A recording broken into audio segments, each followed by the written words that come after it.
It is hard to believe here on the ESPN College Football YouTube channel that we are in year 3 of Sunday, Bloody Sunday. It's when we sit here, we cheers each other with a Bloody Mary. Today we've got some asparagus. There's a lot of spice in this one and some blue cheese, garlic stuffed olives.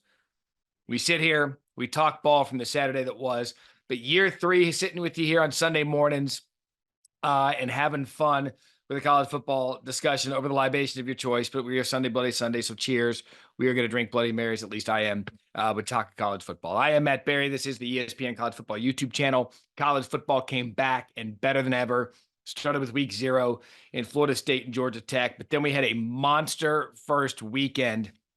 And yesterday really was an idea of the season of change in college football. We've got a 12-team playoff for the first time. There aren't divisions in any of the Power 4 conferences. We had coaching movement. We have a 2-minute timeout. We have all of these new rules, headset communication. We've got everything new, tablets on the sidelines. But really, the product was the same. It was interesting to see how the games flowed with the 2-minute timeout. Personally, I loved it. I love how this is getting started with the new rule. I love the flow of the game. I love the headset communication. Everything just seemed a little bit smoother in week 1, and it gave us really some great outcomes. And I'll tell you this. First of all, cheers to the Miami Hurricanes, which is where I want to get started. I mentioned year 3 of Sunday Bloody Sunday. It is also year 3 of the Mario Cristobal era at Miami. He's a Hurricane. He played there during the glory days, and he was tasked with getting the U back to respectability and back to national prominence. First 2 years, clean it out, get the guys you want in there, and in year 3, maybe pounce with talent. And what Miami did Saturday with transfer quarterback Cam Ward going into the swamp and winning 41-17. You could argue of all of the games yesterday, that could have been the most impressive performance we saw because of everything on the line. Pardon me. Everything on the line from Florida with Billy Napier, also in year 3, having to prove that program is heading in the right direction.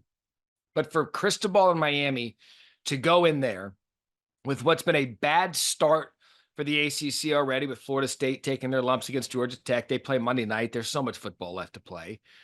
Clemson struggling and getting thumped by Georgia.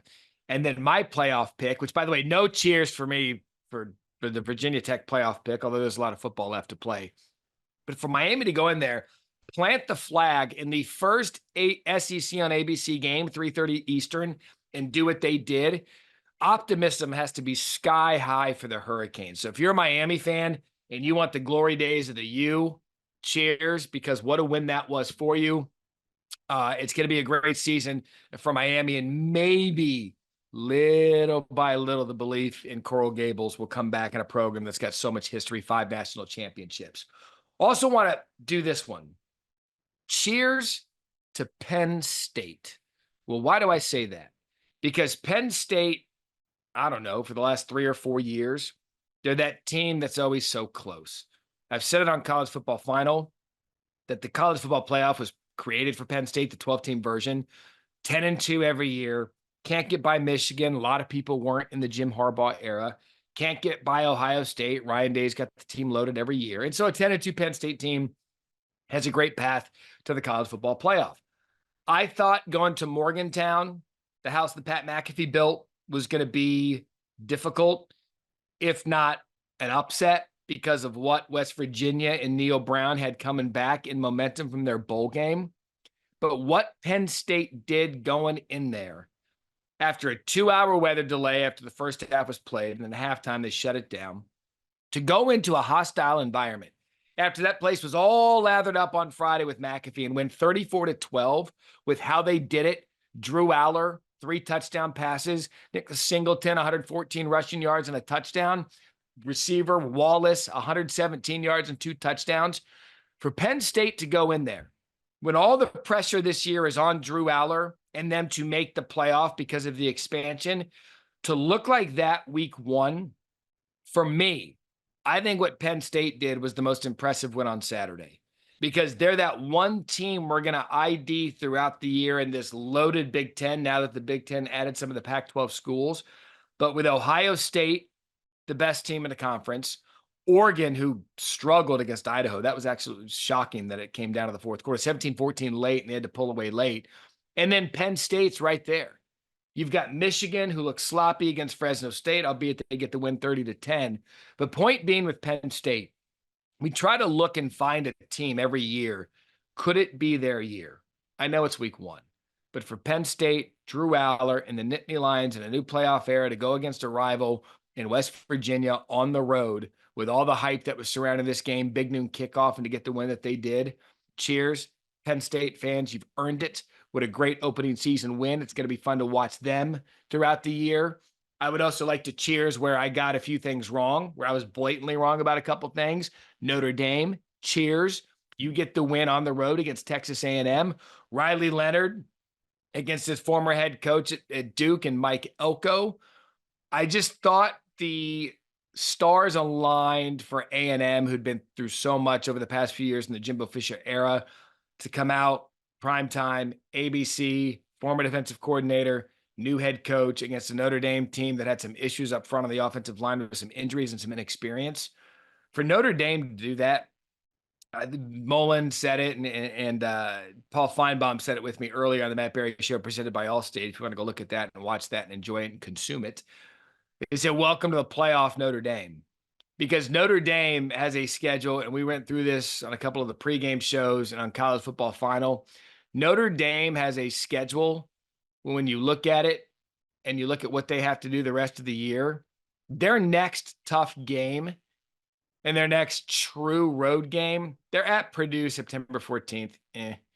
But their next true road game isn't until, and I can't believe I'm saying this, November 30th at USC. I don't know how that's right, but they're at Purdue, as I said. They've got Miami, Ohio, Louisville, Stanford, Georgia Tech, Navy, Army. Those are neutral locations. So Georgia Tech, Navy, and Army are neutral sites. So the next true road game they have, Purdue September 14th, and then USC at the end of the season. This schedule, they've got Florida State at home. Their schedule is tailor-made for a playoff run. They could probably afford one loss. 11-1, I still think gets them in, but 10-2, I don't believe does. But they are set up for a run. So for Marcus Freeman, again, year 3, I think year 3 is the theme here on Sunday Bloody Sunday. For Freeman to go in there to Texas A&M, get the win the way that they did. Cheers to Notre Dame. I was wrong. I thought Texas A&M was going to get that win. Sorry about that. But long season, A&M, future's bright under Mike Elko. I am not afraid to admit when maybe a pick was stupid. Maybe it's still too early. I went all in on the Virginia Tech Hokies. I picked them to win the ACC. Because of the playoff seeding in my bracket, I had them ranked 3rd ahead of the Big 12 champion. And then was like, yeah, Virginia Tech ranked 3. Well, yeah, you have to because of the playoff seeding that the Power 4 champions get the first 4 buys. You got to seed them accordingly. And it might be early. That might wake them up. They still have their ACC schedule. But credit Vanderbilt, anchor down, Clark Lee at home in Nashville for taking out my ACC champion week 1, Virginia Tech in overtime. I still believe in the Hokies. I still believe they have the talent and the experience to make a run in the ACC. But with what I saw from Miami, with what I think Florida State is going to do and bounce back, what I think Clemson is still capable of doing, even though they got thumped against Georgia, I'm not selling the Hokies.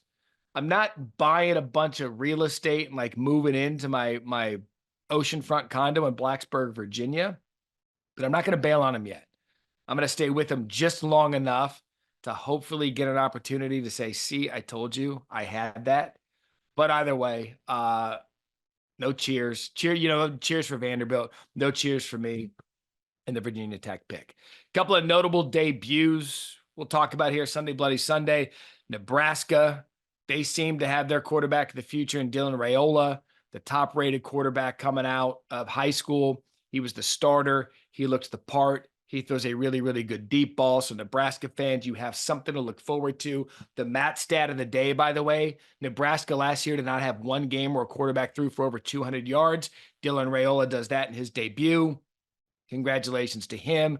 We touched on Riley Leonard, his debut. It's a transfer quarterback world, and everybody's living in it. He got the win. Kyle McCord, cheers to Kyle McCord, transfers out of Ohio State. He goes to Syracuse. He got my helmet sticker on college football final. He threw for 4 touchdown passes in his debut. McCord, another good-looking transfer quarterback for the guy that replaced him, Will Howard at Ohio State.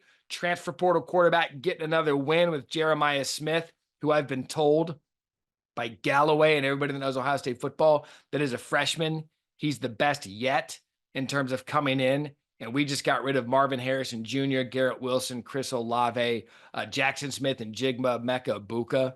I mean, he looked phenomenal yesterday.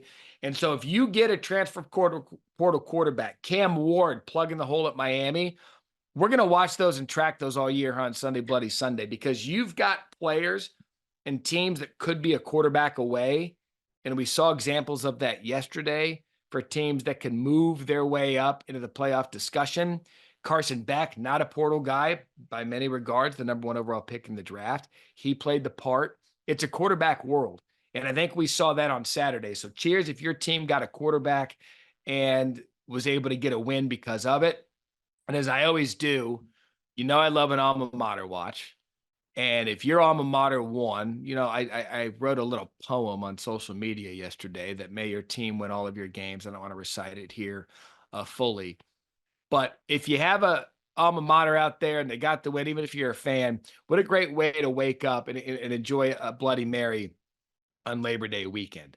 I am going to brag on my alma mater for a second as we wrap up here with Arizona State. Cheers to my Sun Devils and Kenny Dillingham getting the win 48-7 over Wyoming. Wyoming's one of those teams that'll mess with you if you're an FBS team. They will not make things easy for you. Wyoming will fight you till the end. And for Arizona State, which by the way, they hadn't had a shutout since 2003, it was 48-0 until the very end. For ASU to finally come out there and beat a team that they're better in handily and get rid of all of the suspense, for them to do that, that just made my college football hormones rage. It just made me excited. Maybe I do have some hope. And that's the beauty of week 1. That's the beauty of the new season, unless your team is Florida and probably lost. You have a season of hope. You can believe. You can come on here Sunday Bloody Sunday, have a bloody with me, a mimosa, a beer, whatever you want, and think that this could be the year for my team. So cheers to the Sun Devils. They've got Mississippi State next. I can't wait to watch that one. And finally, game of the day that's not going to get much talk, Texas Tech, Abilene Christian. Can we cheers Abilene Christian for a minute for forcing that game to go to overtime in Lubbock and coming up 1 point short, 52-51? That is the beauty of this sport and why we bring it to you here on the ESPN College Football YouTube channel, because you never know what's going to happen in the first few weeks of the season. We sat there and watched that game thinking it was going to be a monumental upset, but for them to fight, for them to go in there and have Texas Tech exhale 52-51, cheers to the little guy on Saturday who gave it a run and made the game interesting. So here we are. Thursday, Friday, Saturday, Sunday, Monday. Labor Day weekend football. I've always said it's the best in college football. I believe that because we've got another game Monday night or Sunday night and then Monday night. And then we're going to all have to detox, retox, and get ready for week 2. Lucky for you, we will be doing that each and every week. The Matt Barrie Show presented by Allstate, Sunday Bloody Sunday. Look no further than the ESPN College Football YouTube channel for the best and most comprehensive coverage of the greatest sport on the planet. If you're hungover, these always work. Cheers to you and yours. And another edition of Sunday Bloody Sunday here on the ESPN College Football YouTube channel.